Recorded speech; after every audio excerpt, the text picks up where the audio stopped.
Merci pour les organisateurs de nous avoir permis de présenter ce travail. Donc, c'est un travail qui était donc réalisé au sein du service, dont la moitié des patients sont tirés d'une cohorte déjà suivie depuis une belle quelques années, en plus de 17 patients qui ont été incrustés dans cette étude. En fin de compte, l'objectif essentiel, c'est de voir le phénomène ovaire-perméable. On connaît que c'est une affection quand même assez fréquente, avec sur le plan théorique de 10 à 15% en population générale, jusqu'à 25% pour les autopsies post-mortem. Donc, c'était une étude rétrospective.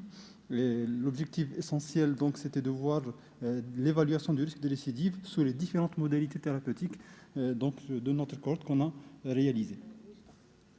Alors, première des choses, en matière de résultats, on a eu 35 cas. On avait une prévalence dans l'ensemble de la cohorte d'AVC ischémique jeune, de l'ordre de 5%. Le TET a réalisé 100% de nos patients et 80% des résultats de l'ETO que vous parlez d'une fois, et 9% étaient un ASIA, anévrisme du symptôme interauriculaire. Et donc 11%, c'était l'association des deux défects.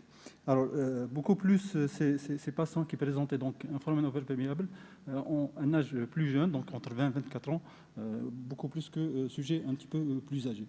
La fréquence de la migraine est un constat presque stable. On le voit donc chez 40% de nos patients qui présentaient un phénomène ovaire perméable. Nos patients, donc, également, on a évalué la fréquence de cette migraine et qui se voit essentiellement chez la femme, avec 60% des femmes qui avaient un phénomène ovaire perméable. On avait trois branches de patients en fonction de leur traitement. Une branche qui a été mise sous anti-agrégant plaquettaire, c'est 30%. Et on avait deux patients qui ont bénéficié d'une fermeture de ce shunt, ou bien de ce défect. Et on avait trois patients qui ont été mis sous anticoagulants. Malheureusement, une de nos patientes mises sous anticoagulants a été contrainte d'arrêter du fait d'une hémorragie péritonéale.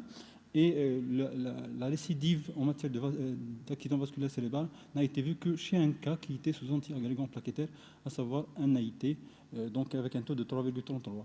Donc on pense que peut-être l'anti-agrégation plaquettaire serait bénéfique et serait suffisante pour nos patients afin de prévenir la récidive. Et en même temps, la réflexion, bien la correction de ce défect sur le plan chirurgical n'est indiqué que dans cette situation, selon l'avis bien sûr du cardiologue. Je vous remercie.